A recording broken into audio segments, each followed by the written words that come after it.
another one of my witnesses.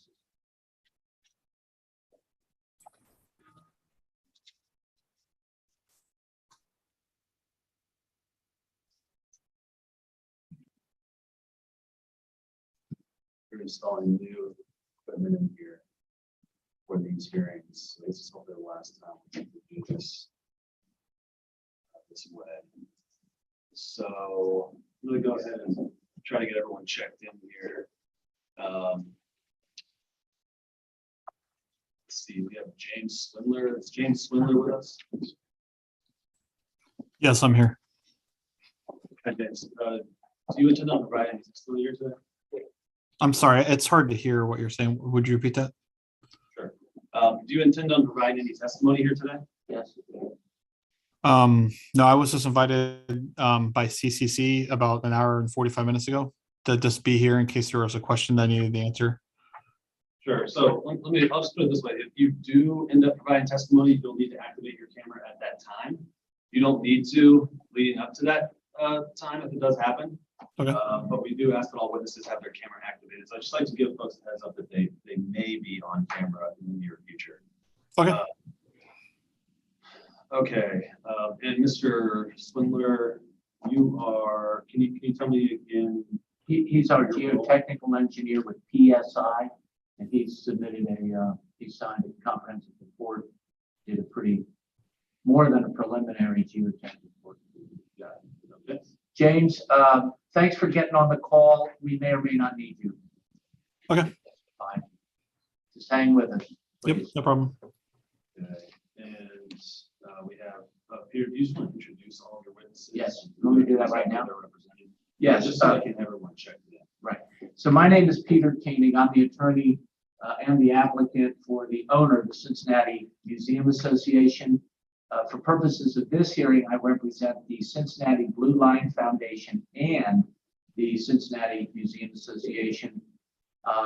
With me in person here is Charles Williams, who's the president of the Cincinnati Blue Line Foundation, along with Captain Steve Saunders, Cincinnati Police Department, former public information officer. He's a board member of the Cincinnati Blue Line Foundation.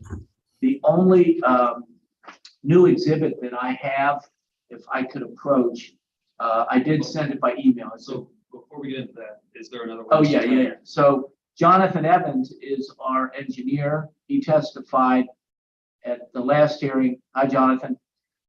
He was in his car virtually last time. Jonathan, can you hear us okay? I can hear you fine. Yes, sir. Okay, great. And then James Swindler is with PSI. He also is a professional engineer. Jonathan is has prepared the plans for this project, and James prepared the geotechnical report that's required as part of the application for variances and hillside approval.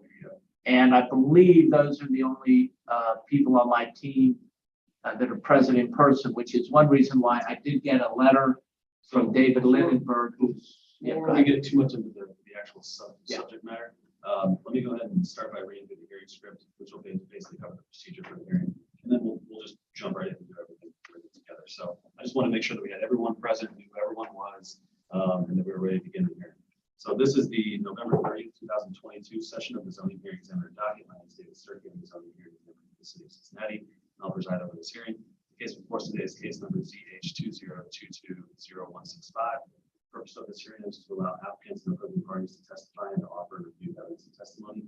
This hearing will follow the rules found in the zoning code and the supplementary rules of the zoning hearing examiner. All testimony and evidence that an applicant or any potential opposing party wishes to offer must be presented at this hearing, unless it's been submitted in writing prior to this hearing. The hearing will proceed as follows. The applicant's attorney, or the applicant's agent will first present the applicant's case. Now, if you'll remember from last time, I'm pretty liberal about how I let you orient that. So you can call witnesses and ask them questions directly.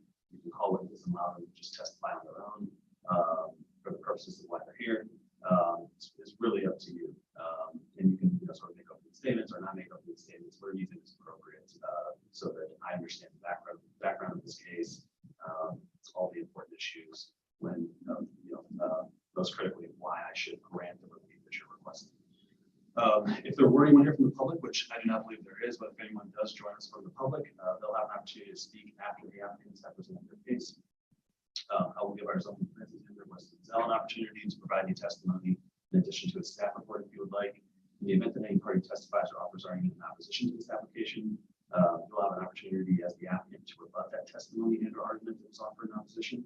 And then finally, you'll have an opportunity to make closing statements. I'll ask some questions along the way. After all presentations have been made, I will close the hearing. Decisions may be expected within 2 weeks. I may limit or exclude any testimony that I deem relevant or outside the scope of the application to be considered, and I may interrupt the speaker to ask questions or make any comments. I may also refuse to consider hearsay testimony that's generally evidence you want to introduce that consists of statements made by someone who's not present at this hearing. In the event of any technical difficulties with our Zoom technology here today, I'll do my best to troubleshoot those on the fly, but to the extent there's some defect that prevents us from meaningfully going forward with this hearing today, I may continue to postpone the hearing at my discretion. Okay, last thing I need to do is just swear in all of our witnesses. If you intend on providing any testimony here today, making any comments, asking any questions, doing anything other than just strictly observing the hearing here today, then the zoning code requires me to swear you in. We'll hold off on Mr. Swindler for now. I can swear him in at a later time to determine if we do need his testimony. For now, Mr. Evans, since you're on the call and your video is active, if you want to go ahead and raise your right hand, and the other witnesses that may testify in this hearing, raise your right hand. Need everyone to answer out loud. Do you solemnly swear the testimony you shall give the truth, the whole truth, and nothing but the truth? Yes. Great. Good. Thanks. All right. Mr. Cannon, are you ready to proceed? Yes. Floor is yours. Before I begin, if I could approach and provide to you and Wes Munsell, zoning plans administrator. I just handed you a letter from David Lindenberg, who is the executive director of the Cincinnati Art Museum and the Cincinnati Museum Association. Actually, he's the chief administrative officer. And summarizing this letter, it says that he's reviewed Mr. Munsell's staff report and respectfully requests that the findings and recommendations be accepted and that you approve the application that I filed on behalf of the Cincinnati Museum Association. The property is located at 2050 Radcliff, and you'll recall, and both you and Mr. Munsell will recall that we were back with some zoning variances for the big project for the Cincinnati Blue Line Foundation on the adjoining parcels. So unless you have questions of Captain Saunders or Charles Williams, who are with the Cincinnati Blue Line Foundation, I suspect you're familiar with the big project. They could be responsive to any questions you might have. I'm trying to streamline the hearing, and I will do that as best I can. Sure. And really, let's just maybe I'll incorporate by reference all of their testimony from the prior hearing into this hearing. Perfect. By way of background, focus on the technical. I appreciate that. The prior hearing was your decision was July 6th, and it was case number ZH20220165. And I would incorporate that hearing, the staff report from that hearing, and your decisions and your decision as part of this hearing to bring everybody up to speed. And I really appreciate that. I think that gets us through things pretty quickly. So what I would say is we're here today for a variance, a cumulative cut and fill release, and it's in Hillside District, so we need a Hillside review. The existing conditions are that it is the property at 2050 is 1.6 acres. It slopes downward from west to east. It's in an MG manufacturing general zone. Pretty far away to the west, there's some single family houses, but it's on the other side of a hill. There's a kind of a swale or a valley in between. The surrounding uses are industrial. The 911 Emergency Communication Center for Hamilton County is to the southwest, and the Cincinnati Blue Line Foundation property is to the south. Look, I brought a kind of a blow up. Sure. Let me just walk you through it. I've highlighted in yellow what we're here about today. The detention pond goes into this area here.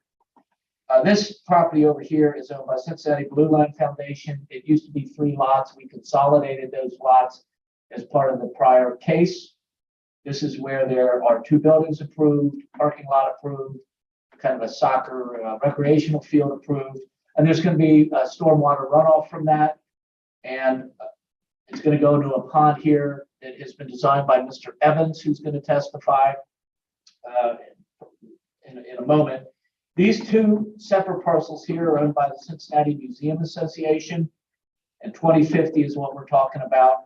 It consists of 1.6 acres, and there are photographs in the staff report.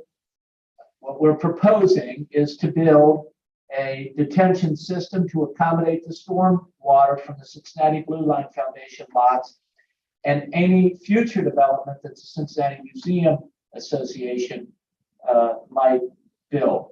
There are no current plans by the Cincinnati Museum Association to do any building on its 2 parcels, but this detention pond has been designed and will be built to accommodate all the stormwater from basically all the real estate that you see on this Ben's survey, which is in the file.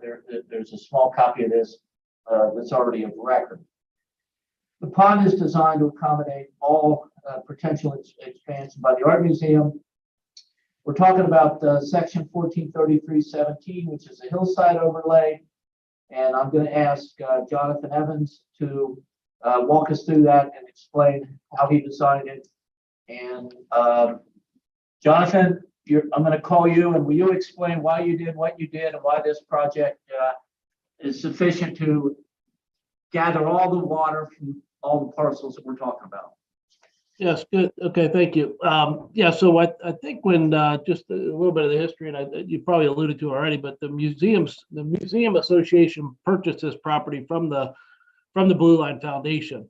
I think at the point they were considering doing an expansion to their building, and then subsequently put that on hold. But in an arrangement they had, they agreed to be able to try to share a common detention pond or facility here, which would make a lot of sense for both the museum center in the future, as well as the Blue Line Foundation currently. So that's the approach we took, and we basically, as Mr. Koenig stated, we set it up so that building can be expanded in the future, leaving a rectangle that would be flat that the museum center could expand upon.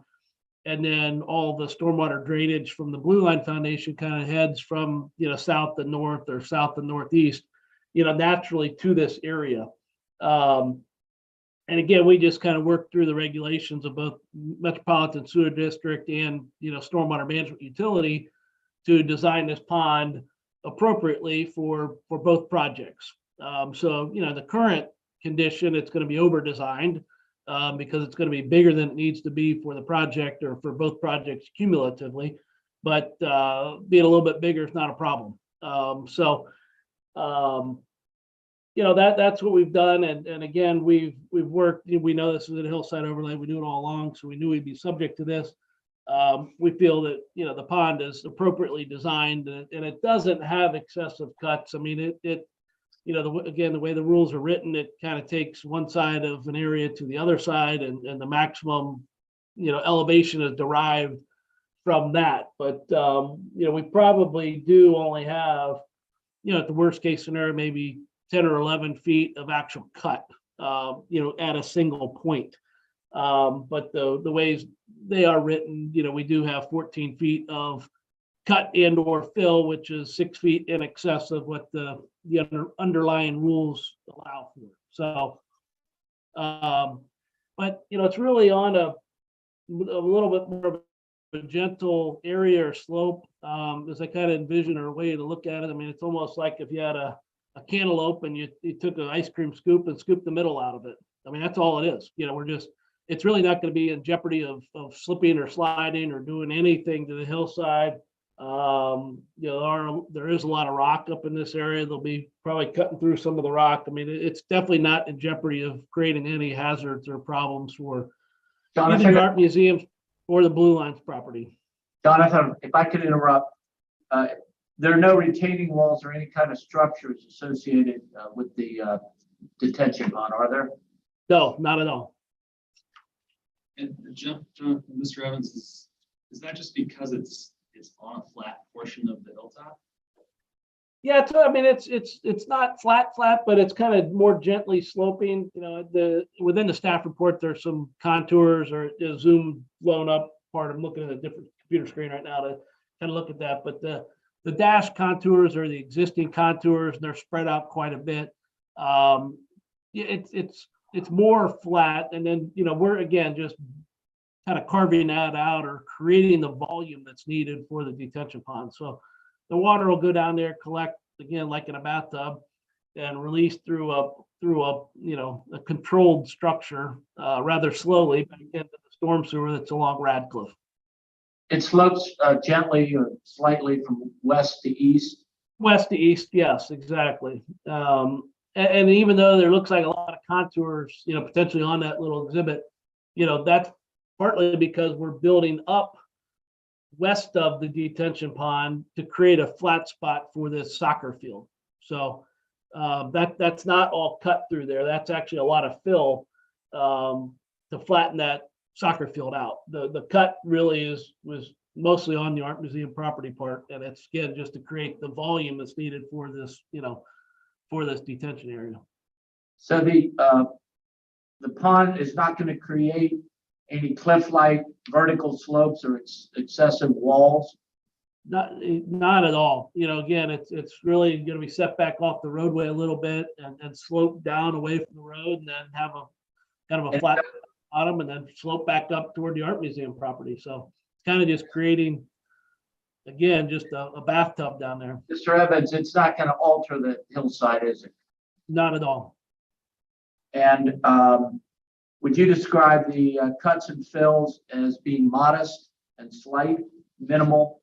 Yeah, I don't think there's any steepness to it. I mean, we kept it at a 3-to-1 or a 4-to-1 slope, which, as we use a rule of thumb, 3-to-1 slopes are mowable. You can drive a lawnmower on it, and so they're that or a little flatter is what we've done. So there's no cliff-like or nothing. And, Right. I think you've already covered this, but it's not on the brow of the hill or even really close to the brow. Not at all.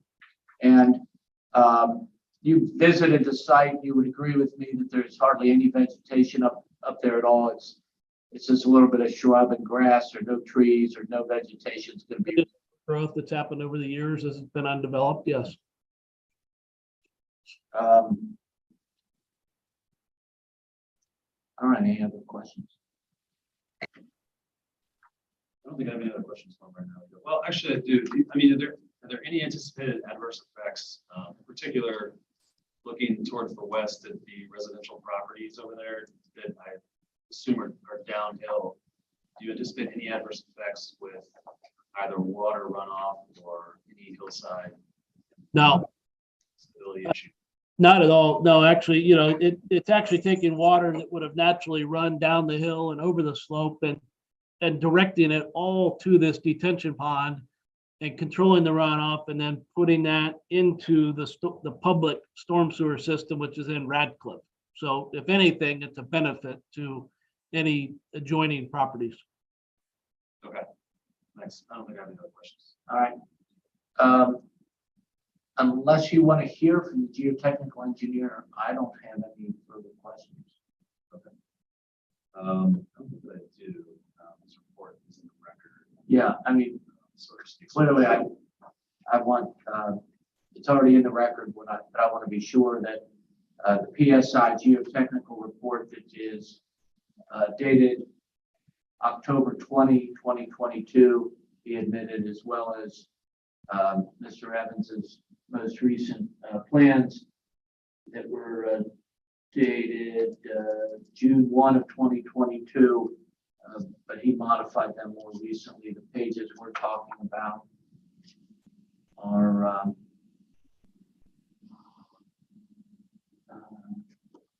October 3, 2022. It's all in the record. The things that I submitted with my application, along with this one-page sheet from David Lindenberg, would be all the exhibits. I respectfully request that they be admitted into evidence, and that we be permitted to have a the specific development that is not on the parcel that it will serve, and that the relief be given from the 8-foot limit on cumulative cut and fill to go to about 14 feet. Okay, the exhibits will be admitted. I'm gonna give Wes an opportunity to weigh in. If there's anything you'd like to provide. I don't have any more comments besides the reports. What are the dimensions of the retention pond?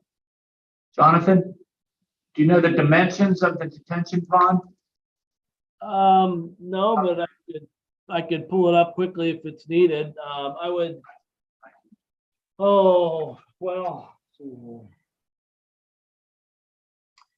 Well, the pond, the easement area is roughly 200 feet by 200 feet, 198 100 by 193. That's the easement area.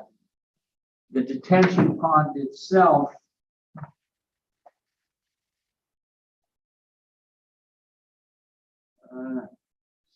You know, I can pull it up on my computer to CAD file and look at it real fast if you want me to. yeah, I'm thinking it's probably 120 feet by, 80 feet or so, but that's rough numbers. But let me- eyeballing it, that sounds about right. My copy is too small. I can't. I think that's sufficient, knowing the measurements of the ones.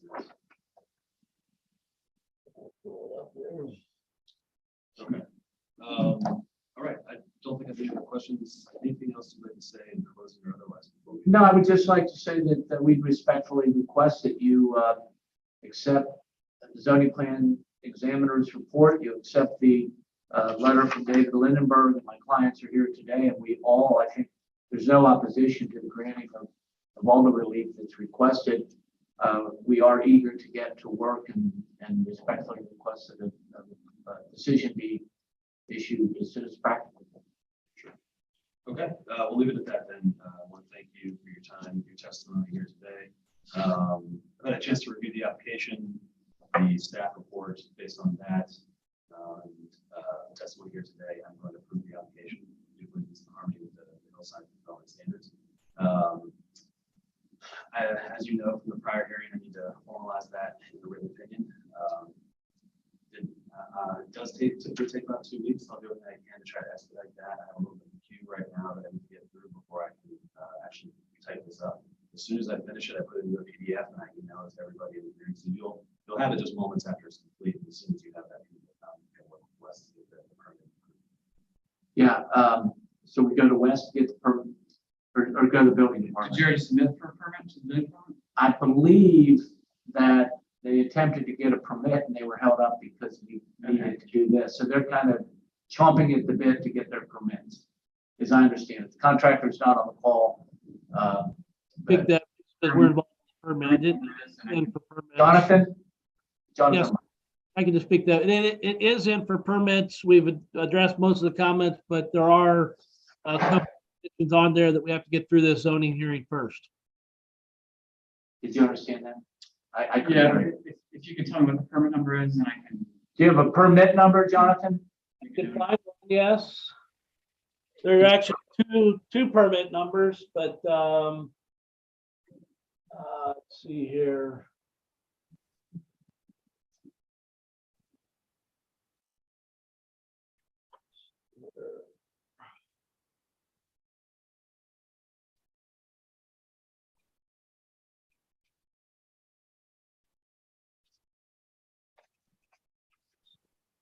There we are. I'm sorry, there are 3 permits, Wes.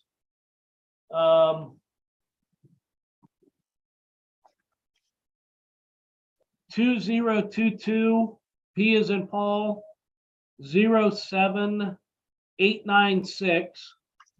That's for the Blue Line building.